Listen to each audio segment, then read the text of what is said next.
Fala pessoal, hoje eu estou trazendo para vocês mais um tutorial, dessa vez sobre pintura no programa Paint to Sai.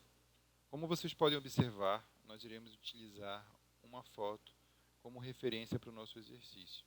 Algumas pessoas tinham dúvida de quais configurações eu utilizava nos meus desenhos, aqui está. Como vocês podem observar, eu utilizo a resolução de 300 dpi, mas você pode utilizar a resolução que você quiser. Só recomendo que você não utilize uma resolução muito baixa, porque senão depois você pode ter problemas caso queira redimensionar o seu trabalho, o seu desenho, ou até mesmo imprimi-lo.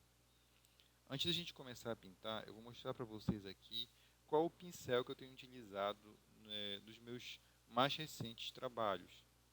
Esse é o pincel, vocês podem pausar o vídeo e copiar as configurações para o seu programa. Infelizmente, o Paint to Sai ele não possui uma forma de instalar os pincéis, né? Então vocês vão ter que configurar isso manualmente, ok? Para começar, nós iremos fazer um rascunho básico daquilo que a gente quer pintar. No caso aqui, né, é a flor nessa paisagem que a gente observa aí. O rascunho tem que ser um rascunho básico, então eu peço para que vocês façam isso apenas de olho mesmo, tentando copiar as formas básicas do desenho, ok? Agora eu estou mostrando aqui para vocês a pintura do céu. Como vocês podem observar, através das pinceladas e através da força que eu aplico nas pinceladas, eu vou conseguindo um efeito de degradê no desenho, né? Eu tinha utilizado uma cor azul base e depois eu vim trazendo através de um azul um pouco mais escuro até conseguir o degradê que eu quero. Se mesmo assim você não estiver satisfeito, você ainda pode aplicar, né, um efeito de esfumaçado. Tem a ferramenta água ou water, ou tem a ferramenta blur, depende aí de qual ferramenta você gosta de utilizar. Ok? Como vocês podem observar aí, o desenho ele possui três camadas de distância. Eu vou chamar dessa forma para ficar mais didático.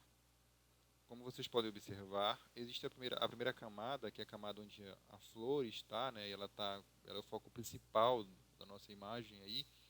E vocês podem observar que a flor ela é bem nítida, é bem visível ao olho. Logo em seguida vem uma segunda camada de alguns ramos de plantas atrás dessa flor, e essa segunda camada ela está um pouco desfocada. E lá no fundo nós temos a camada onde está o céu. Se você observar, a foto ela possui esse desfoque, e esse desfoque ele te dá uma sensação de distância. Então nós também vamos tentar colocar isso aí no nosso desenho. Quando você estiver fazendo o seu exercício, você tenta pensar também nisso aí, tá? Como vocês vão observar, eu vou começar a pintar de trás para frente, da camada mais ao fundo para a camada mais à frente. Então estou começando aí pelo céu e começando a pintar, depois de ter aplicado aquele efeito de degradê que eu mostrei para vocês, eu estou agora pintando a nuvem. E se vocês podem observar, a técnica, a ideia é basicamente a mesma da que eu fiz o degradê, né? Você tenta conseguir aí um efeito de degradê entre um tom mais, no caso da nuvem, o tom mais claro do branco e o tom mais escuro do azul, entre aspas, né? Porque o azul também não está tão escuro, certo? O Sei tem essa função de você poder abrir a sua mesma janela em duas abas diferentes, e aí eu gosto de deixar uma com um zoom menor e a outra aí eu trabalho com um zoom maior. Por quê? Isso poupa tempo de você ficar aumentando e diminuindo o zoom da sua imagem, e ao mesmo tempo você pode ir acompanhando todo o processo do desenvolvimento do seu trabalho, ok? É, Como vocês podem observar no desenho, em todo o processo do desenho, durante todo o processo do desenho, eu sempre faço assim. Eu faço meio que uma espécie de um rascunho, entre aspas, daquilo que eu quero desenhar, daquilo que eu quero pintar, e aí eu vou aplicando os tons através, normalmente, normalmente é de duas cores, uma mais clara e uma mais escura. Né? Aliás, desculpa, é normalmente de dois tons, um tom mais claro e um tom mais escuro, e a partir daí vou criando os tons intermediários. Né? Agora nós iremos passar aí para a nossa segunda camada de distância. Como vocês podem observar, eu utilizei também aí o efeito do blur, né, na minha pintura para criar mais esse efeito de desfoque que a gente pode observar na foto. E como vocês podem observar aí, olha, até agora eu estou utilizando dois tons do verde, né, um mais escuro e o outro um pouco mais claro, e a partir daí eu já começo a criar, né, os detalhes do meu desenho, né, observando a partir da observação da foto que a gente está trabalhando. Agora, eu estou colocando, olha, agora um verde um pouquinho mais claro, né, justamente para eu conseguir ainda mais um efeito um pouquinho melhor desse volume nas folhas, certo? É, eu não sei se vocês sabem, né, mas para quem não sabe, normalmente o efeito, o tom mais claro, ele dá um efeito de volume, né? É, no caso aí, contrapondo ao tom mais escuro, né, que dá um efeito de uma distância maior. Né? Então vocês, inclusive, podem observar aí que, no caso das folhas que estão com o tom de verde mais claro, né, elas parecem estar mais próximas ou estarem com mais volume e mais visíveis. Né? Agora nós estamos passando já passamos para a nossa camada principal, onde tem a flor, essa flor, né, e os brotinhos desse ramo aí de flores que a gente tem.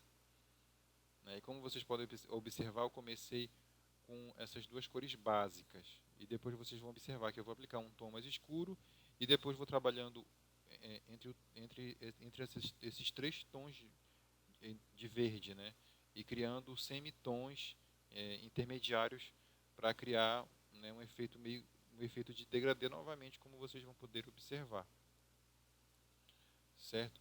Uma coisa que eu recomendo a vocês nesse exercício é que vocês tomem cuidado de não utilizar, de tentarem, né, não pegar a cor diretamente da foto com o conta-gotas.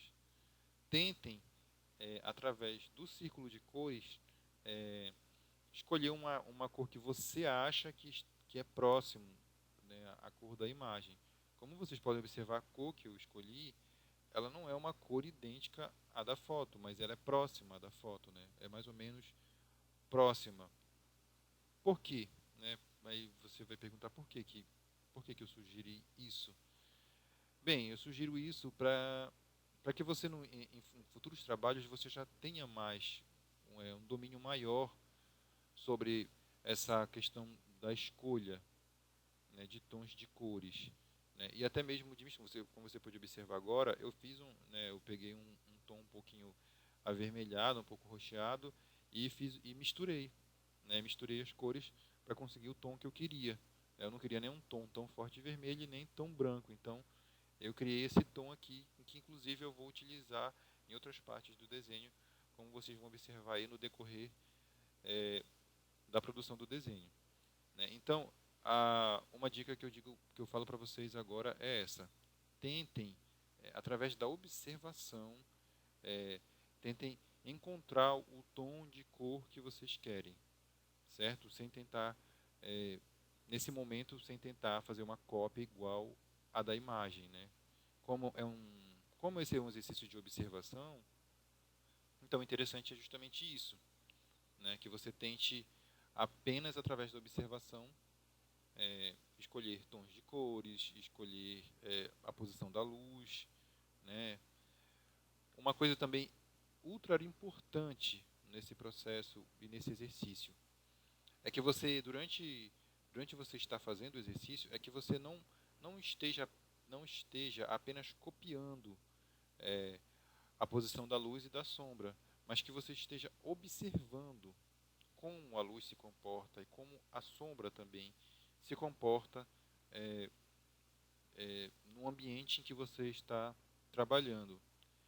Isso agora, né, pode até parecer um pouco difícil, talvez um pouquinho difícil para quem não está muito acostumado, mas depois, quando você estiver trabalhando o seu desenho, com a sua criação, você já vai se sentir um pouco mais livre para escolher o seu próprio tom de cores e luzes e sombra. Como nós estamos trabalhando com uma pintura, né, e não com efeitos de camadas, é, essa observação é super importante. E é super importante que também você domine é, esse, esse ponto no seu desenho.